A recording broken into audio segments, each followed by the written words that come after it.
Hi, welcome to Box on the Box, Rock and Celluloid. I'm Oba Box. Today I'm going to be looking at my favourite James Bonds. We're going to rank them from 1 to 6. Obviously James Bond's 60 years old this week, this month. Seems kind of mad that we've only had 6 James Bonds in all that time. I've kind of come round to the thinking recently that perhaps Bond actors, successful or otherwise, should do less Bond films, so instead of doing 5, 6 or 7 like probably the 3 most popular ones, the kind of Pierce Brosnan thing of doing 3, 4 is maybe better. Obviously Timothy Dalton would have got a third one if there hadn't been the legal problems. George Lazenby, well, he quit. But anyway, let's have a look at our Bond guys. I think it'll be no surprise who my number 6 choice is, which is strange really, because the film he made, that gives it away, is probably maybe not my favourite Bond film of all time, but it's damn close. It might be my favourite, it's probably second or third. And of course it's George Lazenby. I think the simple fact why Lazenby's 6 is he only did one film, but he didn't have time to establish himself. Flip side of that is, if Connery or Craig only did one Bond film, or Brosnan even, you'd just think, fucking hell, that guy was amazing, why didn't he do more films? The problem for Lazenby was he wasn't an actor, and when you watch the film you can see his limitations. I think there's this arrogance on Lazenby's part, strutting in, I'll be James Bond, and there's a naivety on the producers and the director's part that they thought they could get this guy acting up to scratch. He's good in the action scenes and he's okay in short dialogue scenes, but in extended dialogue scenes is where he struggles. And you can see why they've got Diana Riggin, an actress of real calibre, to kind of balance that. Dubbing in with George Baker's voice doesn't help. The Bond films are renowned for dubbing. It's almost like the producer's like, yeah, we can cast who we want as James Bond. Having said that, I think Lazenby looks good. He's got great build, he's got great physique, he's more lithe than... Connery moves like a panther. Lazenby's a little skinny, he's a little faster. In that respect, I think his movement in the action scenes represents how the Bond will go later on. He's he's very ahead of his time in that respect. I think he's generally touching in the kind of love scene in the barn, the wedding scene, and obviously when Tracy gets shot, he's generally effective and affecting.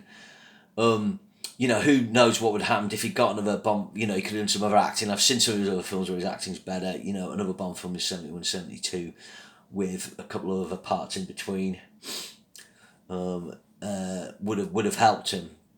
And I'm sure maybe he wouldn't have been a great James Bond, but he could have been a very good James Bond. I think the shame is with Lazenby, you could have taken him different places. But it wasn't to be.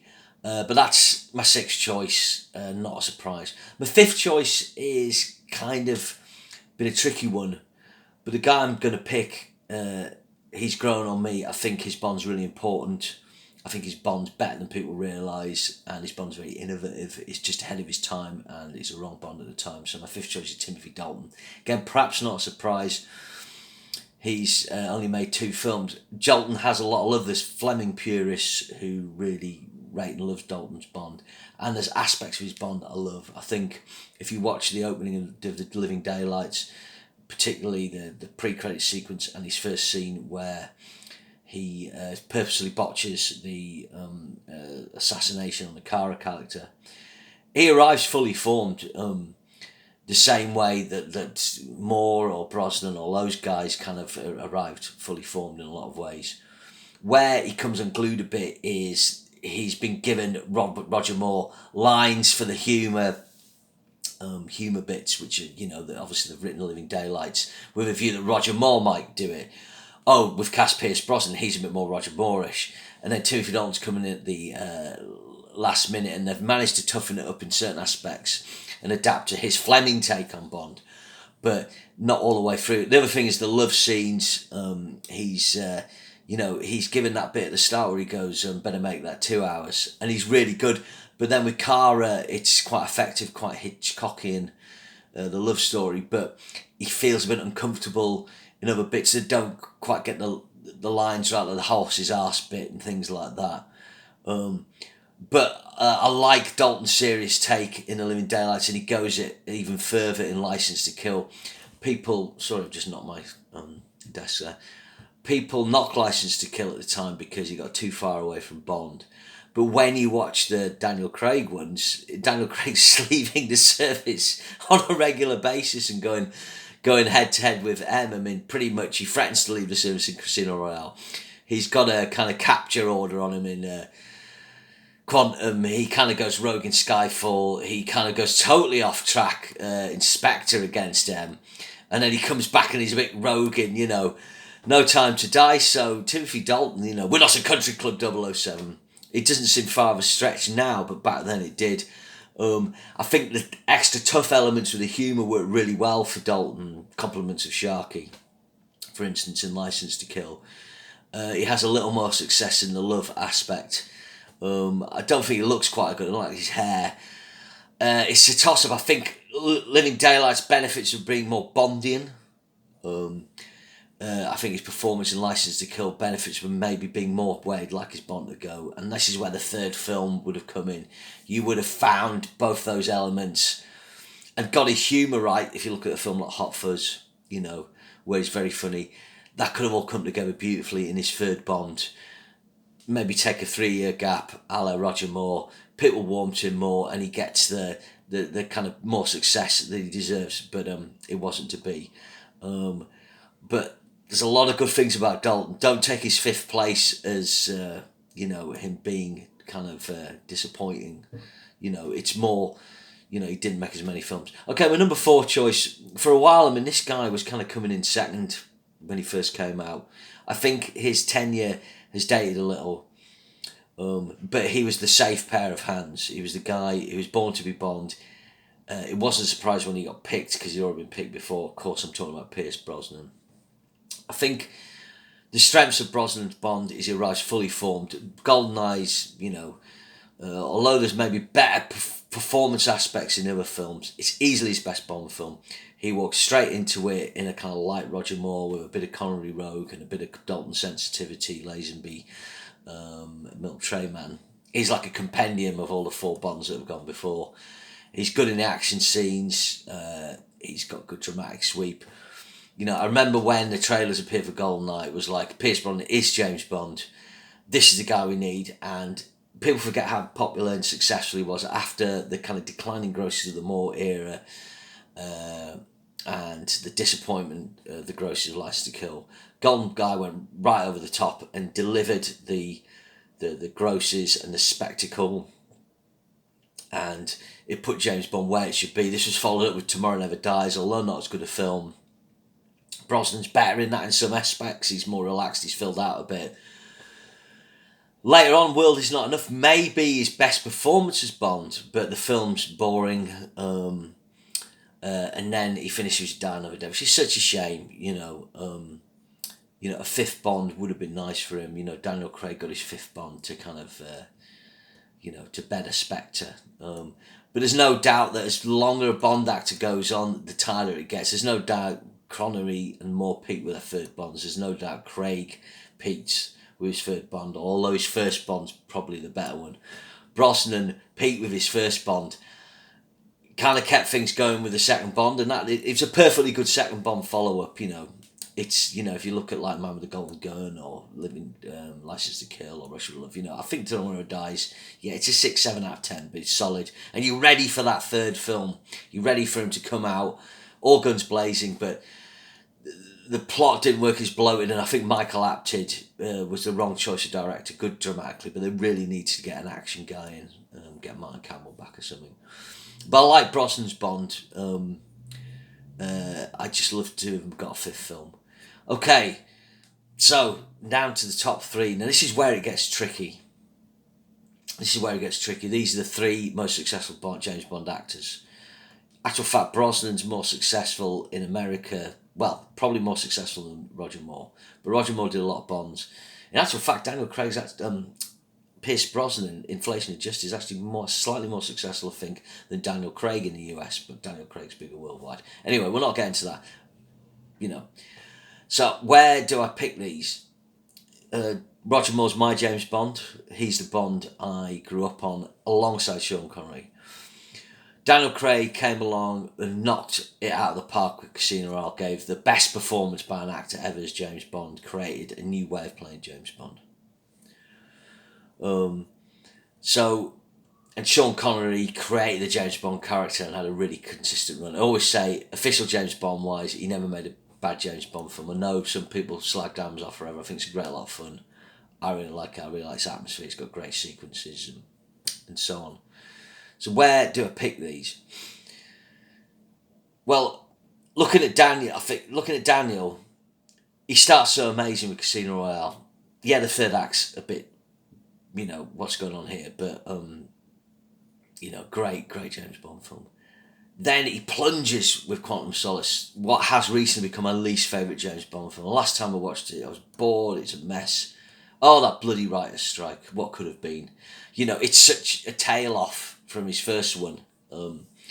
You're probably not expecting it to be as good as Casino Royale, but you're hoping for kind of a solid thing where you're like, yeah, Craig's got it. Anyway, so then he gets back up with Skyfall. Really good James Bond, a celebratory James Bond film.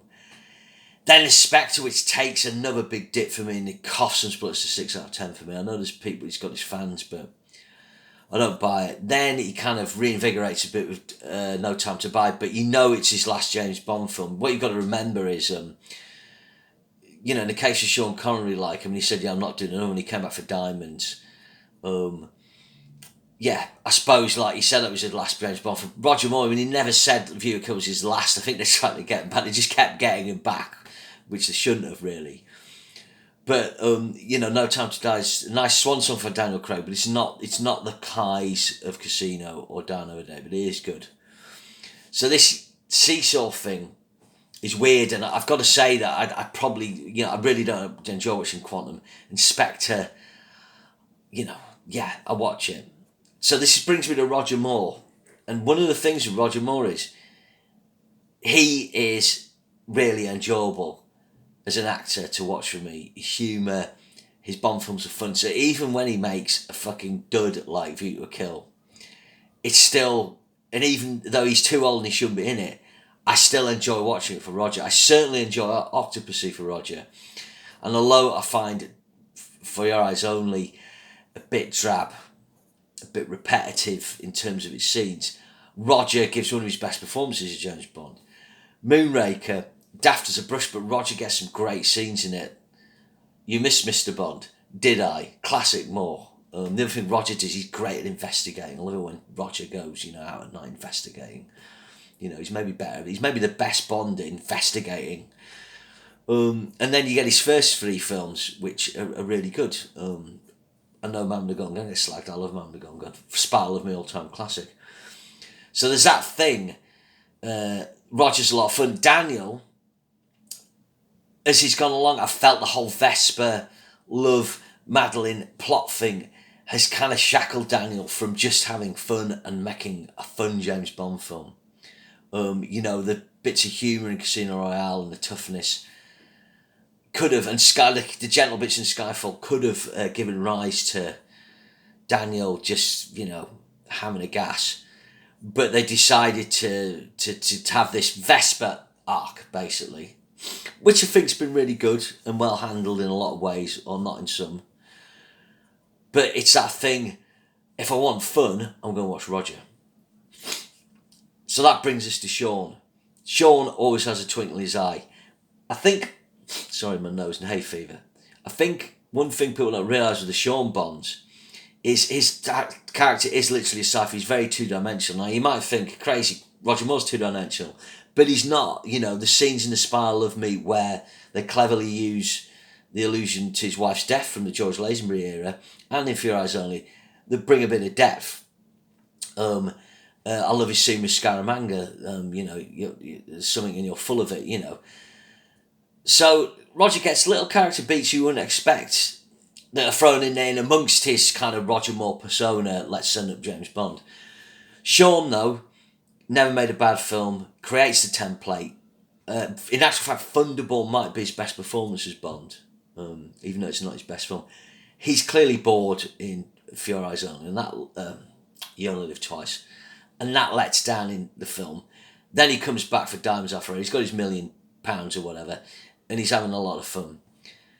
So there you've got it. You've got Daniel probably be giving the best performance as James Bond, but being intense and having that terrible dip with Quantum. You've got Roger making some, dodgy Bond films, but being a lot of fun and kind of rising above his material at the time with his Rogerness.